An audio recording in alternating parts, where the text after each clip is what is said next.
रूए ज़मीन पर कोई भी पीर ऐसा नहीं है कि जिसकी हज़रात हर महीने में फातिहा हो। वाह वाह वाह वाह, बेशक आज़म जिलानी है, वाह वाह वाह, हर महीने की आर्मी, हर महीने नियाज, और आप हर महीने की बात करते हो। मियाँ हर पीर को भी तो नियाज होती है हुजूर गौसे पाक की, और हर जुमेरात को भी तो नियाज होती है हुजूर गौसे पाक की। अगर आपसे कोई पूछने लगे ऐ दीवानो एक बात बताओ, कभी कभी तुम जुमेरात को गौसे पाक की नियाज लगाते हो और कभी कभी तुम पीर के दिन गौसे पाक की नियाज लगाते हो। अल्हम्दुलिल्लाह हज़रात, स्टेज की रौनकों में इजाफा हो गया। लाइक सदे एहतराम जनाब कारी सखावत हुसैन साहब मिंबर रसूल की ज़ीनत बन चुके हैं। इनके भी चेहरे की आप हज़रात ज़ियारत कीजिए। मेरे बड़े अजीज हैं, आप हज़रात की बस्ती के रहने वाले हैं, लेकिन हज़रात मैं इनकी दिल से कदर करता हूँ। अल्लाह इन्हें सलामत रखे। हज़रात सुनिए, कभी जुमेरात में गौसे पाक की फातिहा, कभी पीर में गौसे पाक की फातिहा। अगर तुमसे कोई पूछने लगे आखिर मामला क्या है, ग्यारहवीं आती है तब तुम गौस को याद करते हो, पीर का दिन आता है तब तुम गौसे पाक की नियाज लगाते हो, जुमेरात का दिन आता है तब तुम गौसे पाक की नियाज लगाते हो। आखिर वजह क्या है, गौसे पाक से तुम्हें फायदा क्या पहुंचता है? तो दौरे हासिल के हज़रात एक अहम शख्सियत और हज़रात रूहानी इलाज के बड़े बेहतरीन मुआलिज के ताल्लुक से मैं तुम्हें बताऊं। वो एक दिन बर्जस्ता फरमा रहे थे, ऐ लोगों सुनो, अगर तुम्हारे घर के अंदर कोई हज़रात सरकश जिन्न मौजूद हो और जिन्नात तुम्हारे घर वालों को परेशान कर रहे हो, तो 7 दिन तक जब जुमेरात के दिन तुम्हें मौका मिले तो घर के चारों कोनों पर खड़े होकर के ये कह देना कि ऐ सरकश जिन्न हमें परेशान मत कर, अगर तू हमें परेशान करेगा तो तेरी शिकायत हम गौसे पाक से कर देंगे। अल्लाह की कसम, जब मैंने ये कहते हुए उन्हें सुना तो मुझे पता चल गया गौसे पाक की हुकूमत जिन्नात पर कल भी थी, आज भी है, क़यामत तक बाकी रहेगी। अल्लाह की कसम, अल्लाह ने गौसे पाक को साहिबे तसर्रुफ भी बनाया, साहिबे इख्तियार भी बनाया है, और अल्लाह पाक ने गौसे पाक को अल्लाह साहिबे करामत भी बनाया। सुभान अल्लाह। नारे तकबीर, नारे रिसालत, नारे गौसियत, मसलके आला हजरत, फैजाने आला हजरत, जश्ने गौसुल वरा हज़रत अल्लामा कारी असनाद रज़ा साहिब किबला। सुभान अल्लाह, सुभान अल्लाह। और आप हज़रात का तरीका जानते नहीं है। आज के जमाने में जो औरतें मज़ारात पर जाती है वो ये सोचती हैं कि मज़ार पर जाने से ही फायदा हासिल होगा, मज़ार पर हाजिरी देने के बाद ही फैज़ हासिल होगा। हज़रात उलमा बराबर मना करते हैं मज़ार पर मत जाओ। कभी कभी परेशानियां भी होती है, मजबूरी की वजह से मज़ार पर जाना पड़ता है। हज़रात कुछ लोगों के ऊपर या कुछ औरतों के ऊपर जिन्नात का असर भी होता है, इस वजह से वो मज़ार पर चली जाती है। कुछ मर्द ये कह देते हैं, बोले साहब मज़ार पर नहीं जाएं तो क्या करें, सरकश जिन्न हज़रात औरत के ऊपर हावी हो गया, या हज़रात मोहतरम किसी खबीस जिन्न ने औरत के ऊपर अपना तसल्लुत कायम कर लिया है। कभी कभी ये सोच कर भी तो लोग परेशान हो जाते हैं। नुस्खा मैं तुम्हें बता करके जा रहा हूँ, तरीका मैं तुम्हें बता करके जा रहा हूँ। अल्लाह की कसम, अगर अमल करोगे तो हज़रात मोहतरम औरतें मज़ारात पर जाने से बच भी जाएंगी, वहाँ के चक्कर भी तुम्हें नहीं लगाने पड़ेंगे। बड़ा आसान सा तरीका मैं तुम्हें बता करके जा रहा हूँ। अगर किसी के घर के अंदर हज़रात घर के ऊपर जिन्नात का असर है, या हज़रात किसी औरत के ऊपर कोई सरकश जिन्न या खबीस जिन्न मुसल्लत हो चुका है, अल्लाह की कसम एक हज़रात मखसूस दायरा घर के अंदर बनाइए, और मखसूस दायरा घर के अंदर बनाने के बाद में घर के अंदर हज़रात हुजूर गौसे पाक की चरागी कीजिए। अल्लाह की कसम, इतना फायदा तुम्हारी औरतों को मज़ारात पर जाने से नहीं मिलेगा जितना फायदा हज़रात घर के अंदर गौसे पाक का चराग जलाने के बाद मिलेगा। हज़रात और मज़ारात पर वैसे भी औरतों का जाना मना, कब्रिस्तान के अंदर वैसे भी औरतों का जाना मना, तो काम तो करो कि शरीयत के हुदूद भी पामाल ना हो और फायदा भी तुम्हें हासिल हो। अगर वाकई फायदा हासिल करना चाहते हो तो घर के अंदर गौसे पाक के नाम की चरागी करो। गौसे पाक के फयूज़ बरकत से मालामाल हो जाओ। सुभान अल्लाह, सुभान अल्लाह, सुभान अल्लाह। वाह वाह वाह। बड़ा जरूरी है इन चीजों की तरफ तवज्जो दो।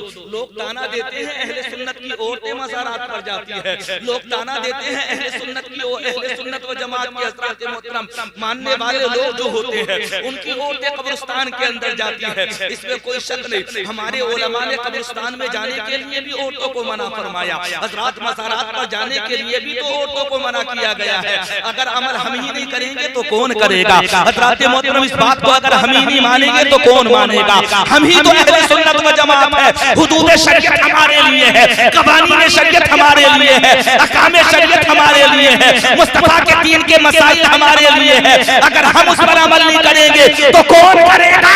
आज भी आगे बढ़ करके कह दो कि हम उस से पाक के मानने वाले हैं। अल्लाह की कसम, जिन्होंने अपनी हयात ज़ाहिरी में हज़रत अहकाम शरीयत को टूटने नहीं दिया, तो फिर जब हम गौसे पाक के गुलाम हैं, हम भी दुनिया वालों को ये बता दे कि जब हम गौसे पाक के गुलाम हैं तो इंशाअल्लाह हम भी अहकाम शरीयत पर अमल करेंगे। बेशक इंशाअल्लाह। किसी ने पूछा था हुजूर गौसे पाक से कि अल्लाह ने आपको इतना बड़ा मर्तबा अता किया, उसकी वजह क्या? तवज्जो से सुनना, पीछे वाले कहें मुस्कुरा करके सुभान अल्लाह। समझ में आ रहा? ज्यादा लंबा बयान नहीं होगा, थोड़ी देर सुन लीजिए। और अगर हजरत ज्यादा वक्त लगाएंगे आप हजरत सुभान अल्लाह कहने में तो बयान भी ज्यादा लंबा हो जाएगा, इसलिए मुस्कुराते हुए सुभान अल्लाह कहते रहे।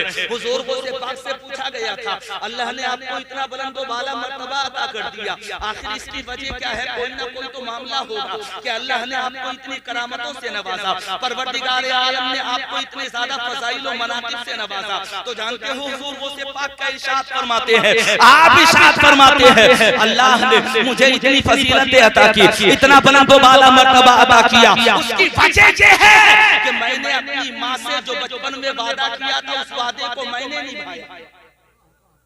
बेशक बेशक। वादे को मैंने निभाया। पूछा गया कौन सा वादा? अब्दुल कादिर कहते हैं मेरी माँ ने वादा लिया था, बेटा जिंदगी में कभी झूठ मत बोलना। मैंने अपनी माँ से किया हुआ वादा वफा किया और मैंने अपनी जिंदगी में कभी कोई झूठ नहीं बोला, और झूठ ना बोलने की वजह से अल्लाह ने मुझे ये मर्तबा व मकाम अता किया। इसी से अंदाजा लगाने के झूठ बेबरकती का सबब होता है। झूठ इंसान को ज़लील और रुस्वा कर देता है। झूठ हज़रात जन्नती इंसान को जहन्नम तक लेकर के चला जाता है। झूठ की वजह से इंसान की जिंदगी तबाह व बर्बाद हो जाती है। झूठ वो होता है जिसकी वजह से हज़रात कभी कभी ईमान जाने का खतरा भी लाहिक हो जाता है। झूठ वो होता है कि झूठे के ऊपर अल्लाह की लानतें होती है।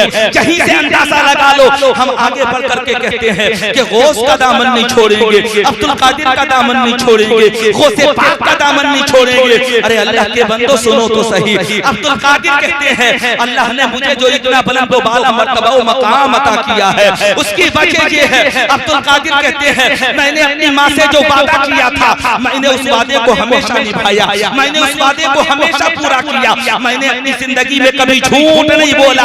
आप भी वादा कीजिए, आप भी अज़्म कीजिए, आप भी आज ही इरादा करके जाइए कि हम गौसे पाक के गुलाम हैं, तो इंशाअल्लाह जिंदगी में कभी झूठ नहीं बोलेंगे। अगर झूठ ना बोलने का आपने अहद कर लिया तो मेरा यकीन ये कहता है कि तुम्हारा जीना भी कामयाब है और तुम्हारा मरना भी कामयाब है। और कैसे वक्त में आपने झूठ नहीं बोला, आप हज़रात ने वाक़यात को सुने होंगे और बारहा सुने होंगे, लेकिन मैं तुम्हें बता भी तो दूं हज़रात, झूठ ना बोलने का फायदा क्या होता है ये तो मैं भी जानता हूँ। आप भी जानते हैं कि हुजूर गौसे पाक पैदाइशी वली है, माँ के पेट में थे आप तब भी वली थे। अल्लाह की कसम आपके पैदा होने से पहले औलिया बिशारतें देते रहे, ताबीन बिशारतें देते रहे, तबे ताबीन बिशारतें देते रहे, अल्लाह के नेक बंदे बिशारतें देते रहे, बड़े बड़े मुहद्दिसीन बिशारतें देते रहे, बड़े बड़े उलमा कहते रहे आने वाले जमाने में एक बंदा पैदा होगा, हज़रत एक अल्लाह का ऐसा बंदा पैदा होगा जिसका नाम अब्दुल कादिर होगा।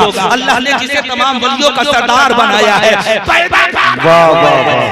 पहले बयान कर दिए गए, पैदा बाद में हुए, करामतें पहले बयान कर दी गई, पैदा बाद में हुए, असमतें पहले बयान कर दी गई, पैदा बाद में हुए, बिशारतें पहले दे दी गई, पैदा बाद में हुए, अल्लाह ने शोहरा पहले ही पूरी दुनिया में कर दिया, पैदा बाद में हुए और मकबूल दुनिया में पहले ही हो गए। बेशक बेशक। बान बान ईमानदारी से बताओ, लोग कहते हैं कि दुनिया में सब बराबर है, अल्लाह की कसम तुम पैदा हो तो ये पता ना चले दुनिया वालों को कि लड़का पैदा होगा या लड़की पैदा होगी। हज़रात हम तुम पैदा हो तो हालात ये होते हैं कि कोई इस चीज की गारंटी नहीं ले सकता कि जो पैदा हो रहा है हज़रात मोहतरम उसका मुस्तकबिल कैसा होगा, उसकी जिंदगी कैसी होगी, वो नेक होगा या बुरा होगा, वो चोर होगा या बली होगा, वो पढ़ा लिखा होगा या बगैर पढ़ा लिखा होगा, वो अमीर होगा या गरीब होगा, वो हज़रात गोरा होगा या काला होगा, कोई जिंदगी की ज़मानत नहीं ले सकता। लेकिन अब्दुल कादिर की जिंदगी तो उठा करके देखो। पैदा होने से पहले वैसे करनी से रब ने कह दिया कि आने वाले वक्त में मेरा एक बंदा पैदा होगा जिसे दुनिया वाले अब्दुल कादिर कहेंगे, और मैं उसके ऊपर इतना मेहरबान हूँ कि उसकी दुआ की वजह से अपने महबूब की उम्मत के न जाने कितने गुनहगारों की बख्शिश और मग़फ़िरत। अल्लाह की कसम, ये मर्तबा व मकाम है हुजूर गौसे पाक का। हज़रात लेकिन जिंदगी तो देखो, रह गई हज़रात सच बोलने का मामला, तो अल्लाह की कसम हज़रात जिंदगी उठा करके देखो, चंद साल उम्र है। इख्तिलाफ है थोड़ा सा हज़रात तारीख के अंदर, कुछ ने कहा 4 साल उम्र थी, लेकिन मैं इस बात को नहीं मानता, क्योंकि 4 साल की उम्र में कोई बाहर का सफर तहसील उलूम के लिए नहीं करता है। 14 साल की उम्र थी हज़रात, 14 साल की उम्र हो सकती है। सुभान अल्लाह। उस्तादुल हुफ़्फ़ाज़ कारी शहाबुद्दीन साहब क़िबला वो भी तशरीफ लेकर के आ चुके हैं और मिंबर रसूल की सीरत बन चुके हैं। अल्लाह लंबी उम्र अता फरमाए और परवरदिगार आलम इनके मेहनतों और कोशिशों काबिशों को बार-बार फरमाए, अल्लाह इन्हें सलामत रखे। हज़रात सुनिए, हुजूर गौसे पाक की जिंदगी का वो अहम वाक़या। कुछ ने कहा कि 14 साल की उम्र थी, और मैंने एक तारीख पढ़ी हज़रात, उसमें लिखा हुआ कि उस वक्त में हुजूर गौसे पाक की उम्र तकरीबन 18 साल थी। लेकिन सुनो, माँ से वादा क्या किया था, उसका नतीजा क्या निकला। जब तहसील उलूम हासिल करने के हज़रात, तहसील उलूम हासिल करने के लिए, उलूम शरीयत हासिल करने के लिए आपने बगदाद शरीफ की तरफ जाने का इरादा किया, तो आपकी माँ ने बरजस्ता कहा था, ऐ मेरे बेटे जा तो रहे हो, लेकिन जाने से पहले मैं चंद नसीहतें तुम्हें करना चाहती हूँ, चंद बातें मैं तुम्हें बताना चाहती हूँ। और सबसे अहम नसीहत मेरी तुम्हारे लिए ये है कि जिंदगी में कैसा ही मौका क्यों ना हो, कितने ही नाजुक हालात क्यों ना हो, हज़रात गले के ऊपर अगर खंजर और तलवार भी रखी हुई हो, तो बेटा जिंदगी में कभी झूठ मत बोलना। एक माँ ने नसीहत की थी हज़रात अपने बेटे को, और बेटे ने नसीहत पर अमल किया तो कैसा करके दिखाया। अल्लाह की कसम, तलवारों के नरदे में, हज़रात पर्चियों के साए के अंदर, नोके नेज़ा के साए में, अल्लाह की कसम अगर कोई झूठ नहीं बोला तो उसको अब्दुल कादिर जिलानी कहा जाता है। आज के फितन दौर में सुबह से लेकर के शाम तक मैं और आप हज़रात अपने कितने झूठ पकड़ सकते हैं, जहाँ तक के बाज़ बाप अपनी छोटी-छोटी औलादों के सामने फोन पर झूठ बोलते हैं। ईमानदारी से बताओ, अगर बाप अपनी औलादों के सामने झूठ बोलेंगे तो क्या हज़रात बेटा भी झूठ बोलने पर दिलेर नहीं होगा, बेटा भी झूठ बोलने पर बहादुर नहीं होगा, यकीनन बहादुर होगा। झूठ बोलने वालों कभी-कभी अपनी जिंदगी का मुहासबा किया करो। खुद एहतिसाबी बड़ी जरूरी है। खुद एहतिसाबी का मामला ये है कि मैं अपनी जिंदगी को देखूं, आप हज़रात अपनी जिंदगी को देखें। हज़रात ये भी तो देखें कि हमारे शब व रोज कैसे गुजरते हैं, ये भी तो देखें कि हमारे सुबह शाम कैसे गुजरते हैं, ये भी तो देखें कि हमारी जिंदगी कैसी गुजर रही है, ये भी तो देखें कि कितनी नमाजें मैं और आप हज़रात तर्क कर रहे हैं, ये भी तो देखें कि जिंदगी में कितने गुनाह मैं और आप हज़रात कर रहे हैं। अगर इसका जायजा ले लिया और अपनी जिंदगी को समझ लिया तो मेरा यकीन ये कहता है कि तुम्हारा जीना भी कामयाब हो जाएगा और तुम्हारा मरना भी कामयाब हो जाएगा। सुभान अल्लाह। सुनिए, हुजूर गौसे पाक बचपन के आलम में सफर का इरादा किया, और सफर भी कैसा, हज़रात मोहतरम इल्म दीन हासिल करने के लिए सफर कर रहे हैं। कहाँ से जा रहे हैं? जिलान से जा रहे हैं हज़रात। कहाँ जा रहे हैं? बगदाद शरीफ की तरफ जा रहे हैं। वालिद का इंतकाल हो चुका है। माँ की जिंदगी भर की कमाई की शक्ल में हज़रात 80 दीनार थे, और 80 दीनार में से माँ ने 2 हिस्से किए। 40 दीनार जो हुजूर गौसे पाक के भाई उनके हवाले कर दिए, और 40 दीनार हुजूर गौसे पाक की गुदड़ी के अंदर, जवार पर सदरी के अंदर सिल दिए। बेटा जा रहे हो, जब सफर पर जाते हैं तो पैसे की जरूरत होती है, माल की जरूरत होती है। बेटा गुर्बत का जमाना है, इन दीनारों को मैं तुम्हारी सदरी में सिल रही हूँ। जैसे जैसे जरूरत पड़े तुम अपना खर्चा पूरे करते रहना, जैसे जैसे जरूरत पड़े निकालते रहना। बेटा सफर शुरू करो, लेकिन ऐ अब्दुल कादिर सुनो, ख्याल रखना कैसा ही सख्त मरहला क्यों ना आ जाए, कैसा ही नाजुक मौका क्यों ना आ जाए, जिंदगी में कभी झूठ मत बोलना। अब्दुल कादिर का दामन पकड़ने वालों, ऐलान मोहब्बत करने वालों, उल्फत और उल्फत भरे नारे लगाने वालों, ख्याल रखना अगर हुजूर गौसे पाक हमारे हैं तो अल्लाह की जिंदगी, उनकी सीरत पाक, अल्लाह की कसम उनकी सीरत पाक पर अमल भी तो हमें ही करना चाहिए। हज़रात उनके नुकूश पाक को, उनके नुकूश पाक पर चलना भी तो हमें ही चाहिए। याद रखना, जब तक तक उनका दामन कमा हक़्क़ुहु हमारे हाथों में नहीं आएगा, जब तक कि हज़रात हम हुजूर को से पाक के बताए हुए रास्ते पर नहीं चलेंगे। और जब हम हुजूर को से पाक के बताए हुए रास्ते पर चलेंगे तो यकीनन हम कामयाब कामरान हो जाएंगे। माँ ने हज़रात 40 दीनार दे दिए और 40 दीनार देने के बाद नसीहत की थी, बेटा जिंदगी में कभी झूठ मत बोलना। हज़रात आगा से सफर होता है, बयाबानों से काफिला गुजरा, हज़रात मोहतरम जंगलों से काफिला गुजरा, सहराओं से काफिला गुजरा। उस जमाने में काफिले चलते थे पैदल किस पैदल, या काफिले चला करते थे खच्चरों पर, या काफिले चला करते थे ऊंटों पर। हज़रात सफर शुरू हुआ और सफर शुरू होने के बाद एक मंजिल तय हुई, 2 मंजिलें तय हुई, 3 मंजिलें तय हुई, मंजिलें तय होती रही, कारवां आगे बढ़ता रहा। हज़रात मोहब्बतों का ये कारवां जब आगे बढ़ रहा था, मैं तो मोहब्बतों का कारवां ही कहूंगा,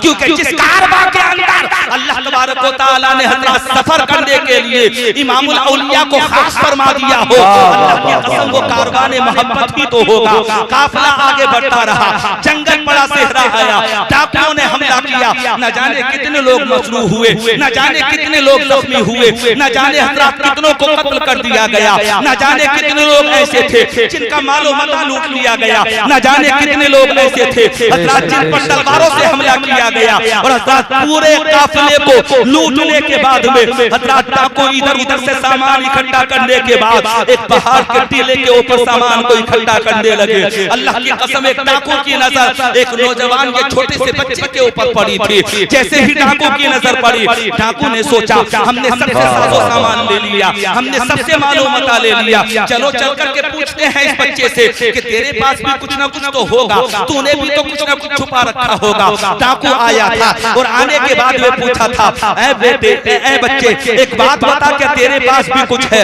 हज़रात बच्चे ने जैसे ही ये सुना था, बच्चे ने डाकू से कहा था, हाँ मेरे पास है। क्या है तुम्हारे पास? बच्चे ने जवाब दिया था, सुनो मेरे पास कुछ और नहीं बल्कि मेरे पास 40 दीनार मौजूद है। बेशक बेशक, सुभान अल्लाह। कितने दीनार? 40। मैं तुम्हें चाय पीने से मना नहीं करूंगा, चाय पीते रहिए, चाय में चुस्कियां लगाते रहिए, लेकिन तवज्जो इतनी इधर भी रखना और इस कदर तवज्जो मत करना कि चाय का कप हिल जाए। अगर चाय का कप हिला तो नुकसान तुम्हारा होगा या तुम्हारे पड़ोसी का होगा। नुकसान ना अपना करो ना पड़ोसी का करो। ख्याल रखना मेरी और तुम्हारी जिम्मेदारी में है, और सिर्फ यहीं के पड़ोसी का ख्याल मत रखो बल्कि तुम्हारे घरों के आसपास जो तुम्हारे पड़ोसी रहते हैं उनका भी ख्याल रखा करो।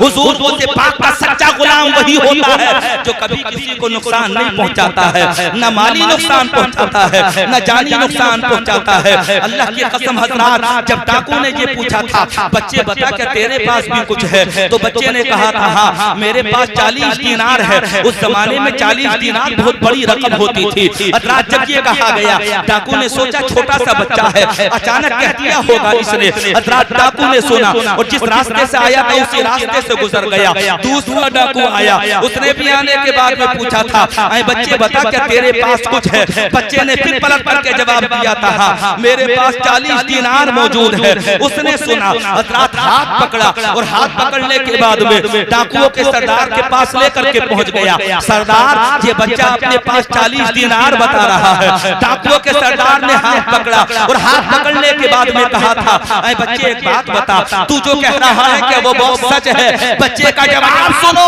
बच्चे ने कहा था, हाँ सुनो, मैं झूठ नहीं बोलता हूँ। उसकी वजह ये है कि मेरी माँ ने मुझसे वादा लिया था, बेटा जिंदगी में कभी झूठ मत बोलना। अल्लाह की कसम हज़रात, डाकुओं के सरदार ने सुना, जिसके ऊपर कपकपी तारी हो गई। बच्चे जो तुम बता रहे हो क्या वो सही है? अगर तुम्हारे पास 40 दीनार है तो वो नजर तो आ नहीं रहे हैं, दिखाई तो दे नहीं रहे हैं, कहाँ छुपाए हैं तुमने, कौन सी जगह पर रखे हैं? हज़रात बच्चे ने जवाब दिया था, वो 40 दीनार मेरी गुदड़ी मेरी जवाहर कट के अंदर सिले हुए हैं, उतार करके दिखाओ। बच्चे ने जवाहर कट को सदरी को उतारा और सदरी को उतारने के बाद में हज़रात जहाँ पर दीनार सिले हुए थे उनको हज़रात वहाँ से थोड़ा सा जवाहर कट को उधेड़ने के बाद में हज़रात दीनारों को सामने कर दिया।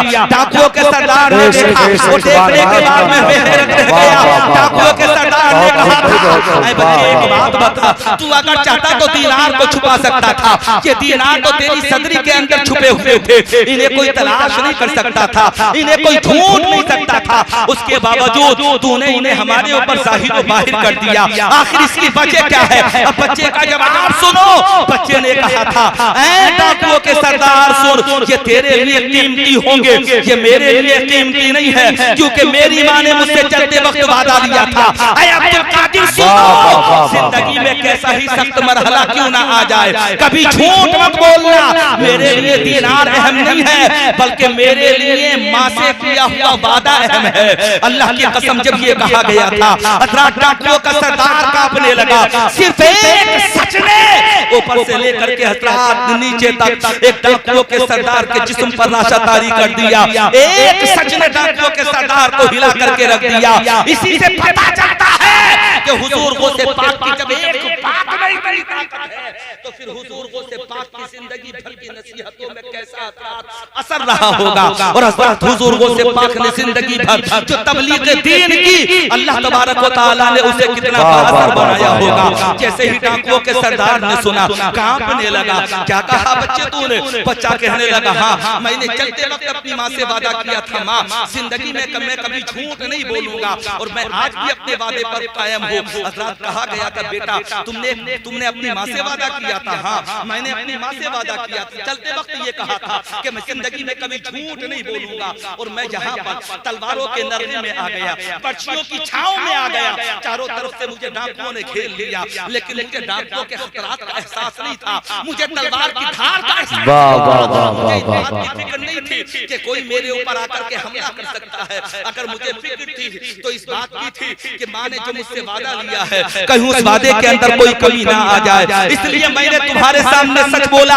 अल्लाह की कसम, डाकुओं का सरदार कांपा, और उसने ये कहा था, ये छोटा सा बच्चा अपनी माँ से किया हुआ वादा वफा कर रहा है, हम तो अल्लाह से किए हुए वादे को वफा नहीं कर रहे। अल्लाह से जो वादा हमने किया था, उस वादे को हमने तोड़ दिया। हजरत डाकुओं का सरदार रोने लगा, और सारों कतार रोते हुए कलमा शरीफ पढ़ा, और कहने लगा, ऐ बच्चे कलमा शरीफ पढ़ाओ, हम अपनी जिंदगी के तमाम गुनाहों से तौबा करते हैं, जो माल हमने आज लूटा उसे वापस कर रहे हैं, पहले जो लूटा जिस तरह से हो सकेगा उसे वापस करेंगे, आइंदा जिंदगी के लिए तौबा कर रहे हैं। अल्लाह की कसम, एक नसीहत पर अमल किया, और अल्लाह ने ऐसा असर पैदा किया कि 70 डाकू बैक वक्त तौबा करने पर मजबूर हो गए। सुभान अल्लाह, सुभान अल्लाह। नारे तकबीर, नारे रिसालत, नारे गौसियत, मसलके आला हजरत, फैजाने आला हजरत, जश्न गौसुल वरा, जश्न गौसुल वरा। सुभान अल्लाह, सुभान अल्लाह।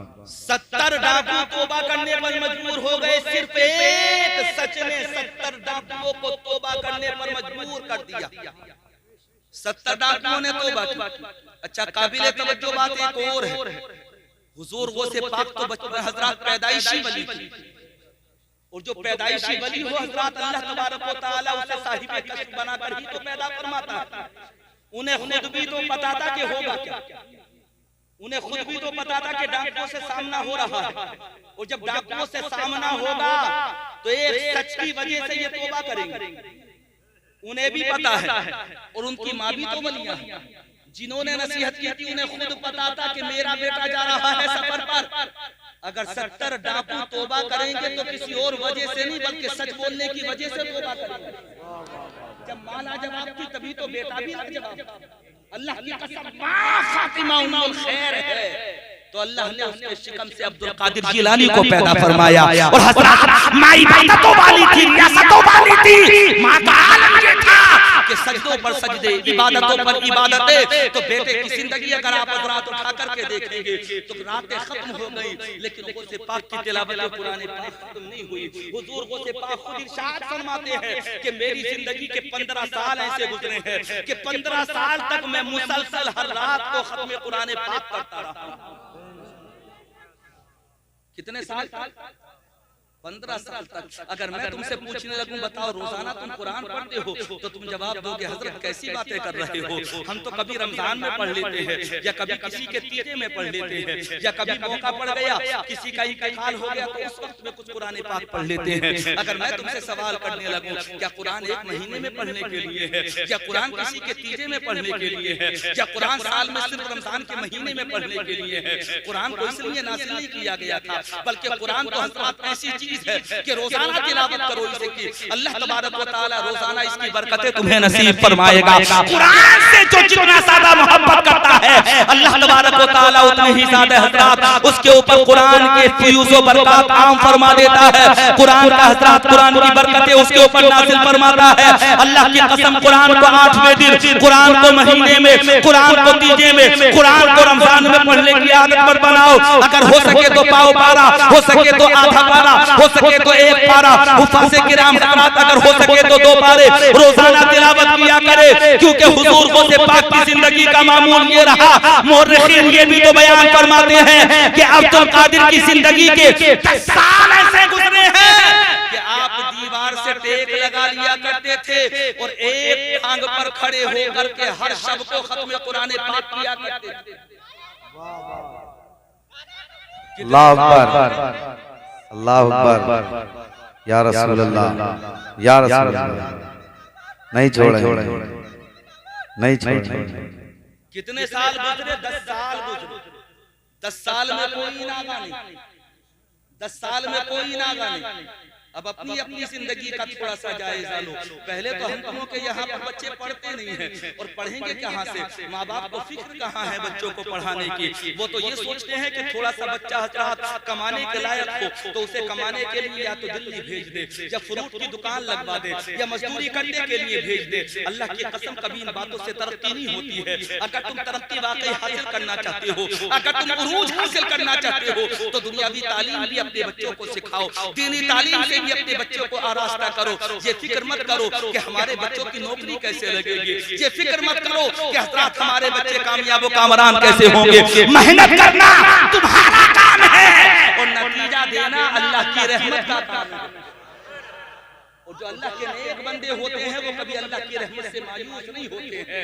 अल्लाह की कसम हमने तो ऐसे ऐसे लोगों को देखा है दुनिया में कामयाब होते हुए कि न माँ है न बाप है, और जब उन्होंने मेहनतें की है तो अल्लाह ने हज़रत उन्हें ऐसा बना दिया कि वो पूरी दुनिया में मकबूल भी हुए हैं और वो पूरी दुनिया के अंदर मशहूर भी हुए हैं। इसलिए ऐ लोगों उलूम दीनिया, उलूम शरियत मुस्तफा जान रहमत सल्लल्लाहु तआला अलैहि वसल्लम ने हज़रत जो उलूम सीखना हमारे लिए लाजिम वाजिब करार दिया है, उन उलूम को भी अपने बच्चों को सिखाओ, दुनियावी तालीम भी अपने बच्चों को हासिल कराओ। और हज़रत दोनों तालीमें हासिल करना बड़ा जरूरी है। हुजूर गौसे पाक ने अपनी जिंदगी में हज़रत उस वक्त में सफर किया था जब सफर करना बड़ा मुश्किल होता था, और जब बगदाद में आ गए ना तो पढ़ने आप जाते थे लेकिन रहने का ठिकाना नहीं था, न सर छुपाने के लिए कोई छत मौजूद थी, न रहने के लिए कोई कमरा मौजूद था। दिन में जाकर के मदरसे में पढ़ते थे और रात कभी जंगलों में गुजारते थे, कभी पहाड़ की खो में जाकर के रात गुजारा करते थे, कभी वीरानों में जाकर के ठहर जाया करते थे, कभी हज़रत किसी दीवार का साया पकड़ करके वही हुजूर को से पाक आराम कर लिया करते थे। जाकर के पूछो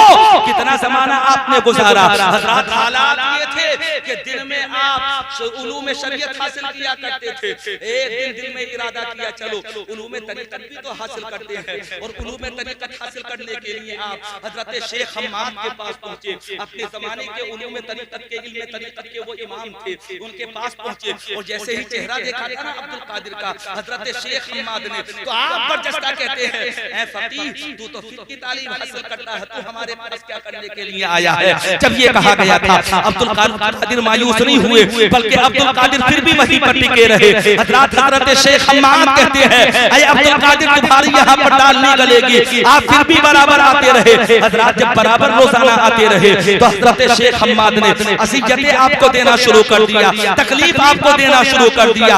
आप तकलीफ बर्दाश्त करते रहे लेकिन फिर भी उस्ताद की दहलीज को नहीं छोड़ा, फिर भी आप बराबर वहीं पर जमे रहे और इल्म तरीक़त हासिल करने का जज्बा दिल के अंदर रखे हुए रहे।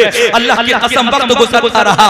एक दिन वो आया कि हजरत शेख हम्माद के पास जो दूसरे लोग रहते थे उन्होंने भी आपको असीयत देने का इरादा किया और जैसे ही उन लोगों ने आपको सताया, हजरत अब्दुल कादिर को असीयत पहुंचाई, हजरत शेख हम्माद को जला लाया और आप अपने दीगर शागिर्दों से कहते हैं ओ कुत्तो, तुम्हें पता नहीं है ये कोई और नहीं है बल्कि ये अब्दुल कादिर है और ये तुम में सबसे ज्यादा अफजल व आला है। उस दिन के बाद में हजरत शेख हम्माद कहते हैं ऐ लोगों सुनो, ये वही है कि अल्लाह ने जिसे इमाम शरीयत भी बनाया है और इमाम तरीक़त भी बनाया। वाह वाह वाह वाह, सुभान अल्लाह सुभान अल्लाह, वाह बहुत खूब बहुत।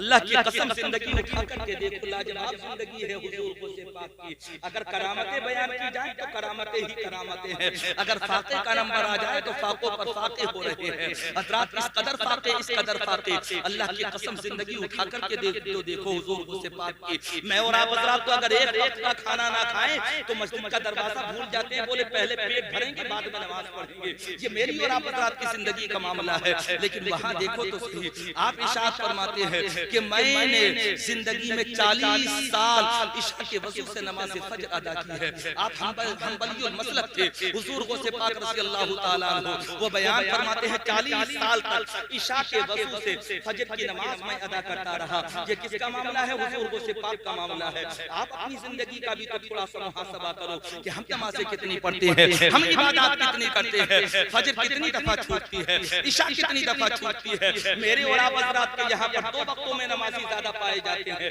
एक नमाज़े मगरिब में ज्यादा नमाजी होते हैं, दूसरे नमाज़े फजर में नमाजी ज्यादा होते हैं। सबसे कम नमाजी मेरे और आप हज़रात के यहाँ पर नमाज़े इशा में होते हैं। अगर पूछने लगो कि नमाज़े इशा में नमाजी कम क्यों होते हैं तो कुछ लोग कह देते हैं बोले साहब रात वाली नमाज जो होती है वो लंबी ज्यादा होती है। कुछ लोग कह देते हैं कि रात वाली जो नमाज होती है वो सोते वक्त में अदा की जाती है। कुछ लोग वो होते हैं जो चौराहों पर खड़े होने की वजह से, बैठकों पर बैठने की वजह से नमाज़े इशा छोड़ देते हैं। अल्लाह की कसम सुनो, जो नमाज़े इशा पढ़ करके बावजू सो जाता है, अगर उसी रात में उसका इंतकाल हो गया तो परवरदिगार आलम उस शख्स को शहादत का मर्तबा अता फरमाता है जो साहिब तरतीब नमाज़ी होता है।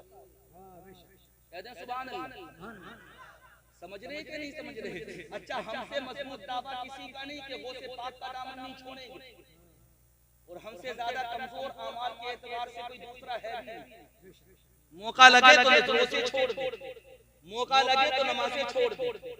मौका अच्छा, ज़कात का मामला तो ये है कि ज़कात देते ही कहाँ पूछने लगो इमाम से, ये पूछने लगो ये कारी शहाबुद्दीन साहब बैठे हुए हैं, वो कारी सखावत साहब जा रहे हैं, इन लोगों से पूछने लगो कि ज़कात देने का मामला क्या है तो ये जवाब देते हुए नजर आएंगे, बोले हजरत गिनती के साथ या रकम का हिसाब लगा करके हमने तो किसी को ज़कात देते हुए देखा नहीं, या अगर कोई होगा भी तो 2-4 लोग होंगे ज़कात देने वाले।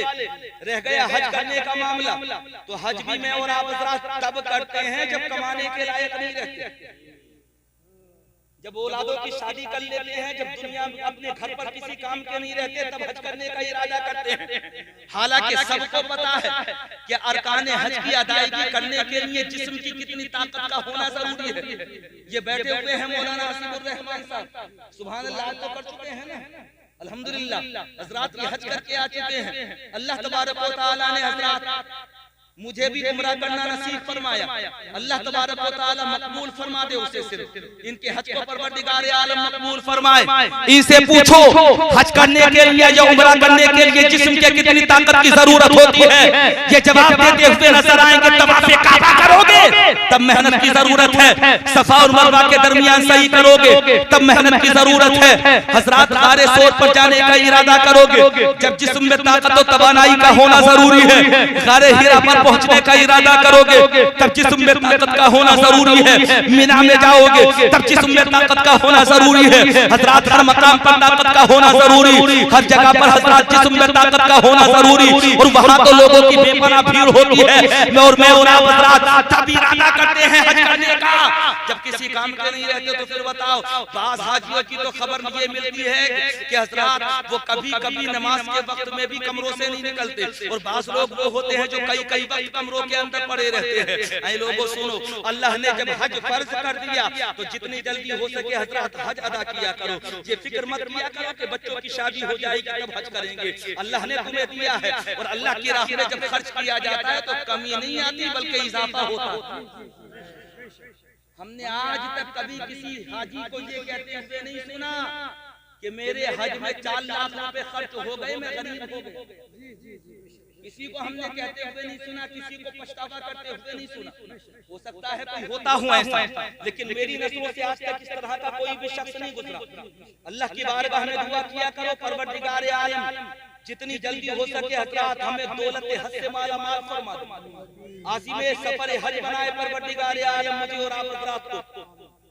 इसलिए हजरात बड़ा जरूरी है। तो हज भी मैं और आप हजरात टाइम पर नहीं करते। ज़कात देने का मामला रह गया तो ज़कात देने में तो कोताही करते ही हैं मैं और आप हजरात। रह गया नमाजों का मामला, तो नमाज तो अहम इबादत है, लेकिन नमाज भी छोड़ देते हैं मैं और आप हजरात। और कितनी नमाजें छोड़ते हैं। 5 लोगों की जिंदगी का मामला ये कि 8 दिन की नमाजें गायब है। 5 लोगों की जिंदगी का मामला ये कि हजरात महीने भर की नमाजें गायब है। 5 नमाज़ ऐसे होते हैं जो कभी कभी जुमा छोड़ देते हैं और कभी कभी जुमे के दिन नमाज़ें अदा कर लेते हैं, फिर भी दावा करते हैं कि गौसे पाक का दामन नहीं छोड़ेंगे। अल्लाह की कसम, अगर वाकई तुम गौसे पाक के सच्चे गुलाम हो तो गौसे पाक की जिंदगी भी तो उठा करके देखो। कुरान से इतना प्यार कि जिंदगी भर कुरान की तिलावत करते रहे। हजरात 15 साल तक दोनों टांगों पर खड़े होकर के आपने हर शब को खत्म कुरान पाक किया। 10 साल तक आपने दीवार से टेक लगाकर एक टांग पर खड़े होकर के हर शब को खत्म कुरान पाक किया है। हुजूर गौसे पाक की जिंदगी का मामला। और हज़रत साहिब करामत ऐसे कि अगर ठोकर लगा दी तो मुर्दा जिंदा हो गया। अल्लाह ने आपको साहिब करामत ऐसा बनाया कि चलते फिरते उठते बैठते अगर किसी की जात से करामतों का ज़ुहूर होता था तो वो कोई और नहीं, वो हुजूर गौसे पाक थे। हुजूर गौसे पाक ऐसी करामत। एक बूढ़ी औरत, बुजुर्ग औरत अपने बच्चे को छोड़ करके चली गई अब्दुल कादिर के पास। अब्दुल कादिर के पास रहेगा तो अब्दुल कादिर बगदाद में रहते हैं, खाने के लिए अच्छा मिलेगा, ग़िज़ाएं अच्छी मिलेंगी। बेटा कमजोर है, नातवा है, बेटा नहीं है, लागर है, बेटा तंदुरुस्त हो जाएगा, तबाना हो जाएगा, चलो अब्दुल कादिर के पास छोड़े देती हूँ।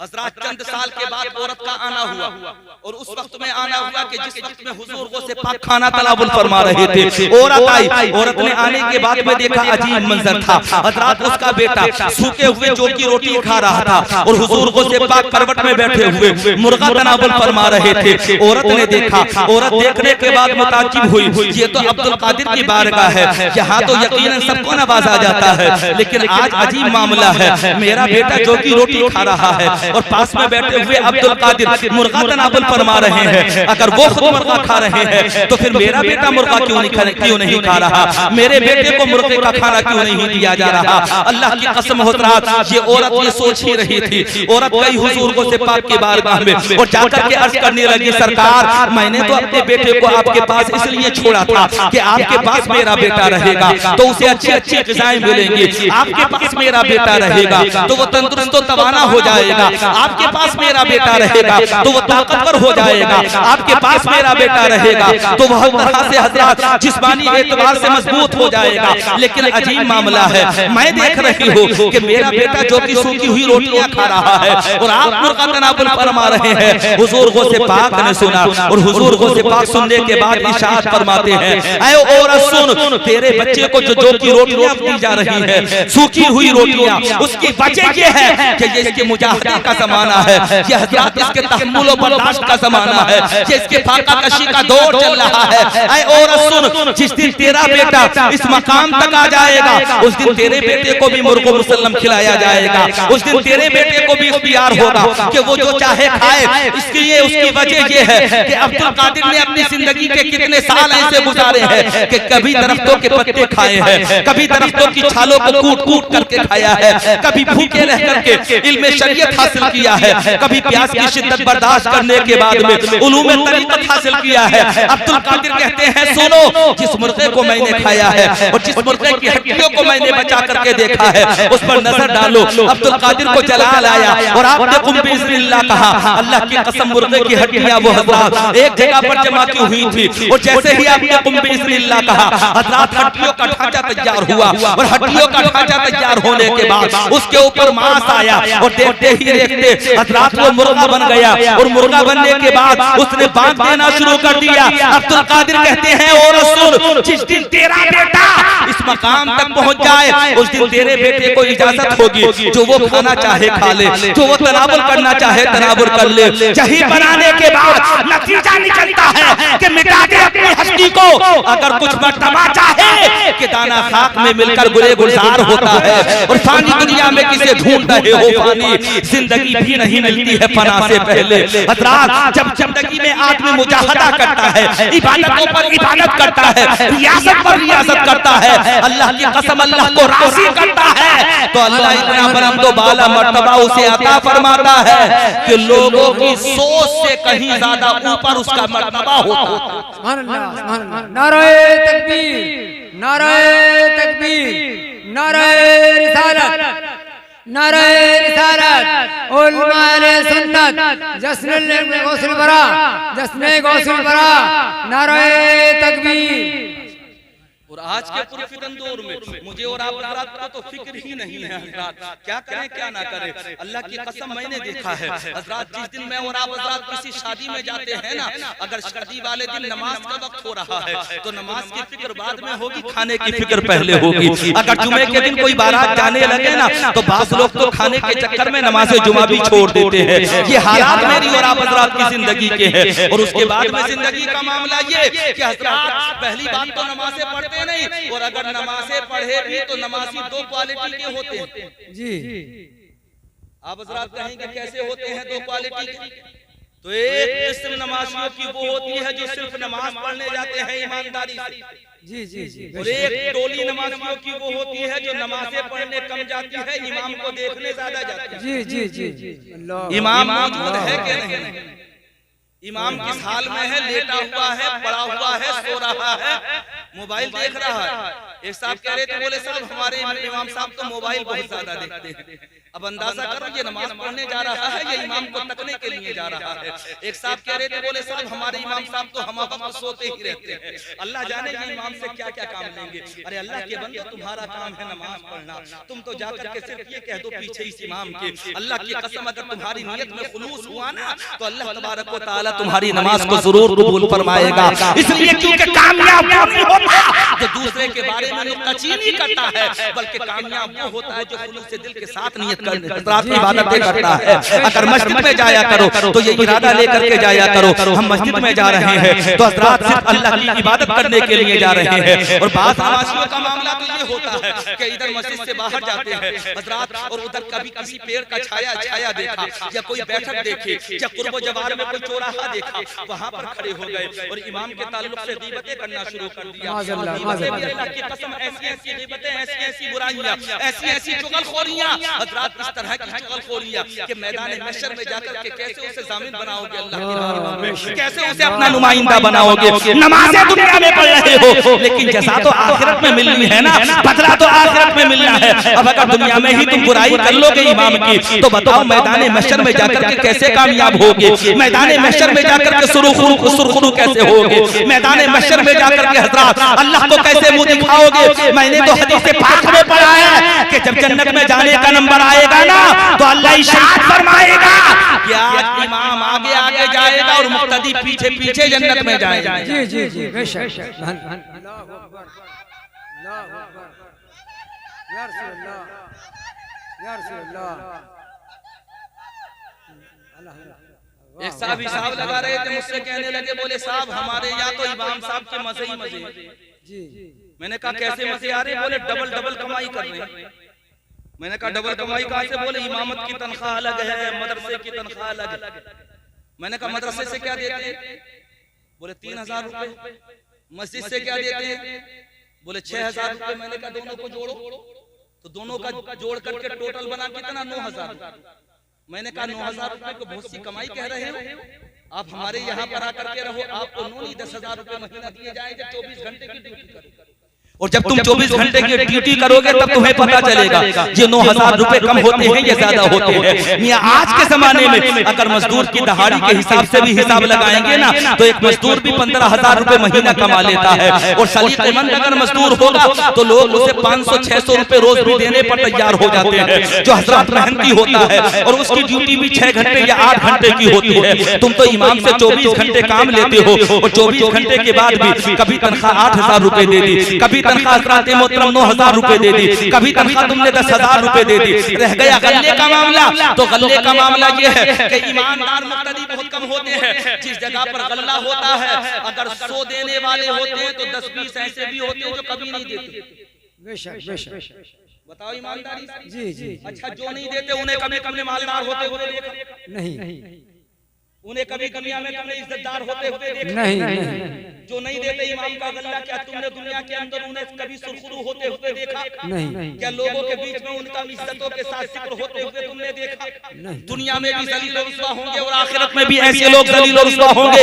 इसलिए ख्याल रखना कि इमाम का हक है, हज़रात इमाम का हक देना तुम्हारी जिम्मेदारी है। अगर इमाम का हक तुम अदा नहीं करोगे तो अल्लाह की बारगाह में हज़रात यकीनन तुम पकड़े जाओगे। अल्लाह की बारगाह में जाकर के हज़रात तुम्हारी जिंदगी का ये मामला काबिल गिरफ्त होगा। इसलिए ख्याल रखना, इमाम तुम्हारे लिए अल्लाह की बारगाह में नुमाइंदा है। इमाम की आमदनी का ख्याल रखो, इमाम की तनख्वाह का ख्याल रखो, जितना हो सके हज़रात इमाम का दिल से ताअवुन करो। अल्लाह की कसम मेरा दिल ये कहता है अगर इमाम ने तुम्हारे लिए दिल से दुआ कर दी तो तुम दुनिया और आखिरत दोनों जगह गनी हो जाओगे। जी जी, बेशक बेशक, सुभान अल्लाह, दोनों जगहों पर गनी और मालदार हो जाओ। बेशक, ये इमाम है, इमाम। जी जी खातिर खातिर खा दो इन्हें, जी, काम लो, ड्यूटी पूरी लो, मैं इससे इनकार नहीं करता।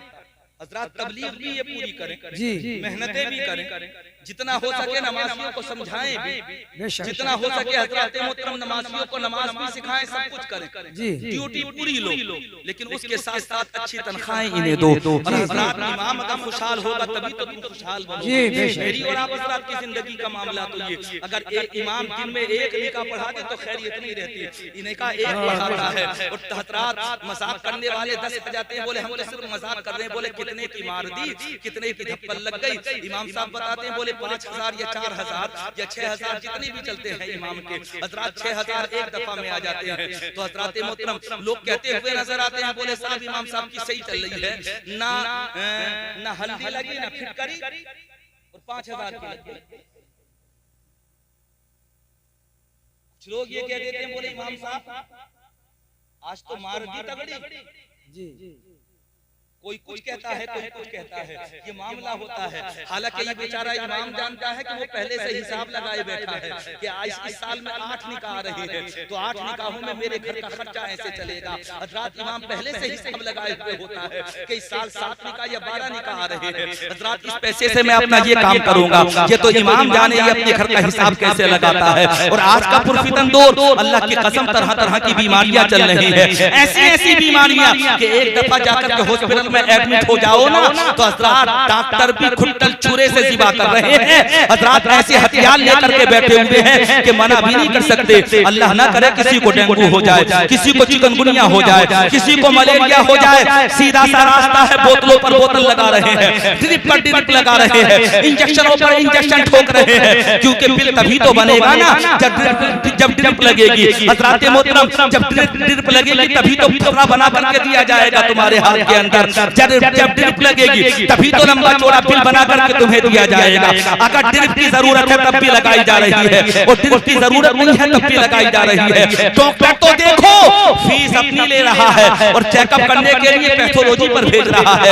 हज़रात फीस अपनी ले रहा है और मुआयना कराने के लिए पैथोलॉजी पर भेज रहा है। अल्लाह की कसम अजीब हालात लोगों के होते चले जा रहे हैं, रहमदिली खत्म होती चली जा रही है, इंसानियत खत्म होती चली जा रही है, गरीब परवरिश खत्म होती चली चली जा रही है, आपसी उन्सियत खत्म होती चली जा रही है, लोगों के अंदर सिर्फ पैसे का प्यार बाकी रह गया है। ऐसे हजरात महंगाई के जमाने के अंदर जब घर का खर्च जमान चलाना बड़ा मुश्किल हो, हजरात जब बच्चों को पढ़ाना बड़ा मुश्किल हो जाए, जब बच्चों की परवरिश और किफालत करना बड़ा मुश्किल हो जाए, तब हमारे लिए हजरात मोहतरम अगर सिर्फ 8,000 9,000 या 10,000 तनख्वाहें होंगी तो बताओ इमामों का गुजारा कैसे होगा। इसलिए बड़ा जरूरी है कि इमामों की तनख्वाह की तरफ भी तवज्जो दो। अगर तुम हुजूर गौसे पाक के गुलाम हो तो यकीनन हजरात इस तरफ तुम तवज्जो दोगे और इमामों की तनख्वाहों में इजाफा भी करोगे। हजरात इमामों के इज्जत और एहतराम का भी ख्याल रखोगे। इमामों से काम लो, इमाम अल्लाह की बारगाह में तुम्हारा नुमाइंदा है। तुम 5 वक्त कहते हो पीछे इस इमाम के, नमाज़े जुमा में कहते हो पीछे इस इमाम के, नमाज़े ईद में कहते हो पीछे इस इमाम के, नमाज़े तरावी में कहते हो पीछे इस इमाम के। मुंह मेरा काबे शरीफ की तरफ अल्लाह की कसम मैदान महशर में भी तो जाकर के कह देना मौला हम इस इमाम के पीछे थे। इसलिए बड़ा जरूरी है हजरात इमाम की भी अहमियत को समझो और हुजूर गौसे पाक रज़ियल्लाहु ताला अन्हु की जिंदगी के अगर वाक़यात समझते हो तो हजरात उनके बताए हुए रास्ते पर चलो भी, ये भी लाज़मी और जरूरी है मेरे और आप हजरात के लिए। अल्लाह तबारक व तआला मुझे और हजरात को हुजूर गौसे पाक का सच्चा गुलाम बनाए। सज्जिद सरकार आला हजरत ने कहा था बंदा कादिर का भी कादिर भी है अब्दुल कादिर, सिर्र बातिन भी है ज़ाहिर भी है अब्दुल कादिर। हजरात हुजूर सज्जिद सरकार आला हजरत इरशाद फरमाते हैं सी तसर्रुफ भी है, मासूम भी, मुख्तार भी है, कार आलम का मुदब्बिर भी है अब्दुल कादिर, रश के बुलबुल है रज़ा, नाला सद्दाक भी है, आपका वासिफ व ज़ाकिर भी है अब्दुल कादिर। जो हुजूर गौसे पाक है हजरात जिन्हें अल्लाह ने इमामुल औलिया बनाया है, सुल्तानुल औलिया बनाया है, क़यामत तक जितने भी वली पैदा होंगे हर वली की गर्दन के ऊपर हुजूर गौसे पाक का कदम मौजूद है। आप खुद इरशाद फरमाते हैं कदमी हाज़िही अला रक़बति कुल्ली वलिय्यिल्लाह, ये मेरा कदम अल्लाह की हर वली के अल्लाह के वली के अल्लाह के हर वली की गर्दन के ऊपर मौजूद है। हज़रत ख्वाजा कुतुबुद्दीन बख्तियार काकी इरशाद फरमाते हैं अगर मुझे हुजूर गौसे पाक की हयात ज़ाहिरी का ज़माना मिलता तो मैं आपके कदम को अपनी आंखों की पुतलियों के ऊपर रखता और आपकी बारगाह में अर्ज करता सरकार आपका कदम सिर्फ मेरी गर्दन के ऊपर नहीं बल्कि कुतुबुद्दीन की आंखों की पुतलियों के ऊपर भी मौजूद है। अल्लाह की कसम ऐसे वली जो सिर्फ वली नहीं बल्कि वलीगर भी है। जी जी जी सिर्फ वली ही नहीं बल्कि वलीगर है। जी बेशक नजर डाल दे तो चोर भी अब्दाल बन जाए। है क्या बात है, वाह सुभान अल्लाह। अल्लाह की कसम अगर नजर डाल दे तो परवरदिगार आलम हजरात जिस पर नजर पड़े उसे साहिब मर्तबा बना दे। अगर नजर डाल दे तो अल्लाह तबारक व तआला की कसम हुजूर गौसे पाक की एक नजर बंदे को साहिब कश्फ व करामत बना दे। बेशक हुजूर गौसे पाक की जिंदगी का मामला मैंने तो पढ़ा है हज़रात। हुजूर गौसे पाक बयान दे रहे थे कहाँ पर? बगदाद शरीफ की जामा मस्जिद के अंदर। इधर बयान हो रहा और बयान होते होते बीच मजमे में हजरत अली बिन ही सरदार बैठे हुए थे। अचानक उन्हें नींद आई और हुजूर गौसे पाक की तकरीर के बीच में किसी को नींद आ जाए। लोग देख रहे थे, अली बिन ही सो गए। हजरात जब जैसे ही लोगों की नजर पड़ी तो लोग सोच रहे थे अब्दुल कादिर को जलाल आएगा। आपने मिंबर छोड़ा और मिंबर छोड़ने के बाद में आप नीचे उतर करके आए और अली बिन हीती के चारों तरफ चक्कर लगाने लगे और तवज्जो से अली बिन हीती को देखने लगे। अली बिन हीती सोए हुए थे, किसी ने जगाया और जगाने के बाद में कहा था अली बिन हीती क्या कर रहे हो? अब्दुल कादिर मिंबर छोड़ करके तुम्हारे पास आ चुके हैं और तुम्हें खबर तक नहीं कि अब्दुल कादिर यहाँ पर आ गए। मिंबर रसूल को उन्होंने छोड़ दिया, उन्होंने बात कहना बंद कर दिया, तकरीर करना बंद कर दिया। हजरत मोहतरम अली बिन हीती की आंख खुली और जब अब्दुल कादिर को अपने चारों तरफ चक्कर लगाते हुए देखा तो खौफ की वजह से कांपने लगे, जिस्म पर राशादारी हो गया, बदन का रुआ खड़ा हो गया। अब्दुल कादिर इरशाद फरमाने लगे अली बिन हीती डरो मत, बल्कि जैसे सो रहे थे वैसे ही सो जाओ। कहने लगे सरकार गलती हो गई, अचानक नींद आ गई थी। हुजूर गौसे पाक इरशाद फरमाते हैं ए अली बिन हीती सुनो, ऐसी नींद के ऊपर तो दुनिया की तमाम नींदें कुर्बान हो जाए। इधर तुम सोए, उधर तुम्हारे सोने के बाद तुम्हारे ख्वाब में नबी तशरीफ लेकर के आए। जिस नबी को तुम ख्वाब में देख रहे थे उसी नबी को अब्दुल कादिर तुम्हारे इर्द गिर्द चक्कर लगा करके खुली हुई आंखों से देख रहा है। सुभान अल्लाह, क्या बात है, वाह वाह वाह। जी जी जी करामतें गिनी नहीं जा सकती हुजूर शेख सैयद अब्दुल कादिर जिलानी की। फख्र करो कि अल्लाह ने हमें वली बन दिया तो ऐसा दिया, पीर दिया तो ऐसा दिया। मुरीद किसी के भी हाथों पर हो जाओ, लेकिन जो भी मुरीद करेगा वो ये कहेगा कि कहो कि मैंने अपना हाथ अब्दुल कादिर गौसे पाक के हाथों में दिया। अल्लाह की कसम हज़रात, उस वक्त तक कोई भी शेख तरीक़त तुम्हें मुरीद कर ही नहीं सकता हज़रात, जब तक वो ये ना कहे कि कहो कि मैंने अपना हाथ अब्दुल कादिर जिलानी के हाथों में दिया या गौसे पाक के शेख आज़म के हाथों के अंदर दिया। हुजूर गौसे पाक को शेख आज़म भी तो कहा जाता है। हज़रात मोहतरम सुनिए, ऐसी फजीलत व मर्तबा हुजूर गौसे पाक को अल्लाह तबारक व तआला ने अता फरमाया है। तो हज़रात यकीनन अल्लाह का करम व एहसान है हमारे ऊपर कि नबी अता किया तो वो भी लाजवाब, परवरदिगार आलम ने हज़रात इमाम अता किया तो वो भी लाजवाब, शहीद अता किया तो वो भी शहादत का दूल्हा अता किया। अल्लाह की कसम अल्लाह तबारक व तआला ने हज़रात अगर हमें पीर अता किया तो वो भी पीर नहीं बल्कि पीरों का पीर। क्या बात है, वाह वाह वाह, सुभान अल्लाह सुभान अल्लाह। अल्लाह का एहसान मानो जी, और अल्लाह की इन नेमतों पर अल्लाह की नेमतों का शुक्रिया अदा। बेशक सुभान अल्लाह। आज की ये महफिल पाक जश्न गौसुल बरा जी, अल्लाह तबारक व तआला अपनी बारगाह में शरफ कबूलियत अता फरमाए। आमीन। यकीनन लाई की मुबारकबाद है आप हज़रात कि इस बस्म मोहब्बत में आप हज़रात तशरीफ लेकर के आए।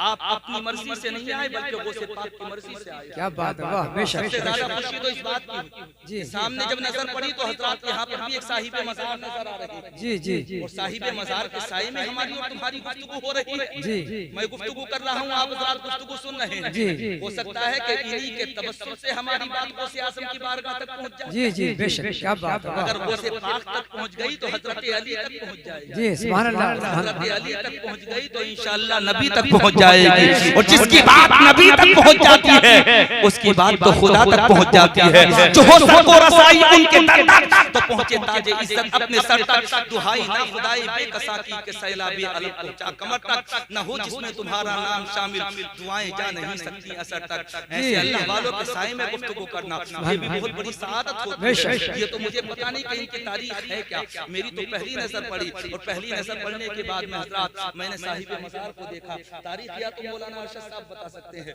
या कारी शहाबुद्दीन साहब बता सकते हैं। ये अल्लाह का करम है हज़रात, पुराने लोगों में से है हज़रात। जितने यहाँ पर हुफ़ाज़े किराम हैं तकरीबन सभी के उस्ताद हैं। मैं अभी थोड़ी देर पहले जिक्र कर रहा था कि हज़रात यहाँ पर जो आपका गाँव है, आपके गाँव के अंदर अक्सर शागिर्दीन के हैं। और जब मई का जिक्र आता है ना, मई तो मई में बड़े हाफिज़ जो थी हज़रात, अक्सर मई के अंदर जितने पढ़े लिखे हुफ़ाज़ हैं वो उनके शागिर्द हैं। अल्लाह तबारक व तआला ऐसी शख्सियत सबको अता करे कि गाँव के अंदर आम हो जाए, जब क़ुर्ब जबार में आम हो जाए। अपने बच्चों को पढ़ाओ, आलिम व हाफिज़ व क़ारी बनाओ, बेहतरीन मुफ्ती बनाओ। इस इलाके में हज़रात बड़ी ज़रूरत है इस तरह के हज़रात पढ़ाई की। आप हज़रात देख रहे हैं पुरफितन दौर चल रहा है। अक़ीदों की हिफाजत करना बड़ा मुश्किल है, ईमान की हिफाजत करना बड़ा मुश्किल है।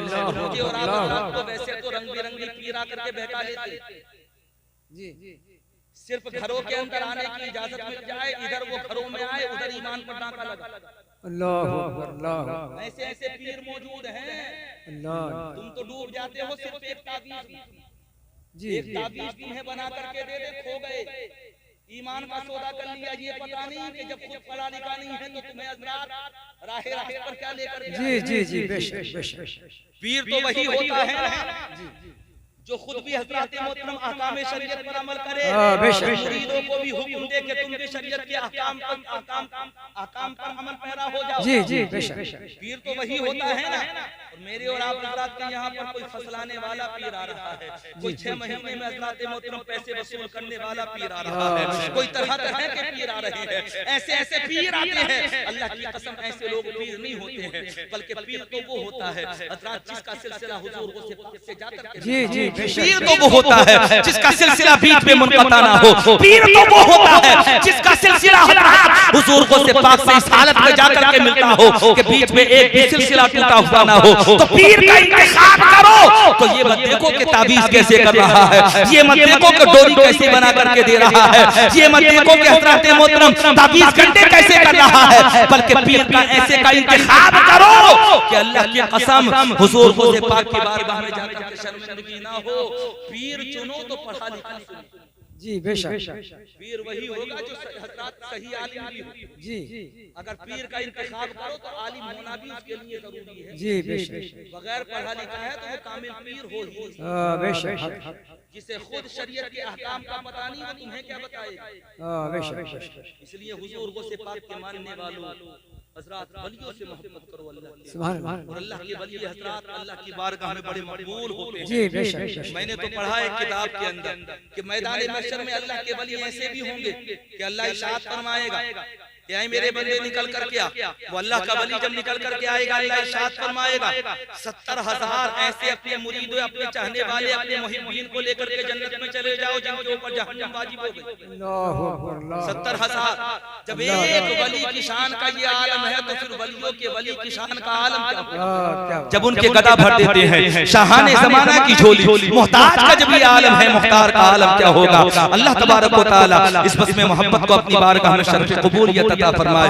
ये कारी अरशद साहब यहाँ पर बैठे हुए हैं, जनाब रहमत अली साहब या इनके साथ जो भी हम नवा थे जिन्होंने भी हजरत इस बस को सजाने में दामे दिरहम कदम सुख ने हिस्सा लिया। परवरदिगार आलम सबके हिस्स को अपनी बारगाह में शर्फ कबूलियत अता फरमाए। और अल्लाह तबारक व तआला आप हजरात के जागने को, हजरात के यहाँ पर बैठने को, सुनने को, सबको अपनी बारगाह में शर्फ कबूलियत अता फरमाए। कलमा शरीफ पढ़ो, ला इलाहा इल्लल्लाहु मुहम्मदुर रसूलुल्लाह सल्लल्लाहु तआला अलैहि वसल्लम। हजरात दुआ इस्तिग़फार पढ़ें, अस्तगफिरुल्लाह रब्बी मिन कुल्ली ज़ंबी व अतूबु इलैहि। आमीन। अस्सलामु अलैकुम व रहमतुल्लाह।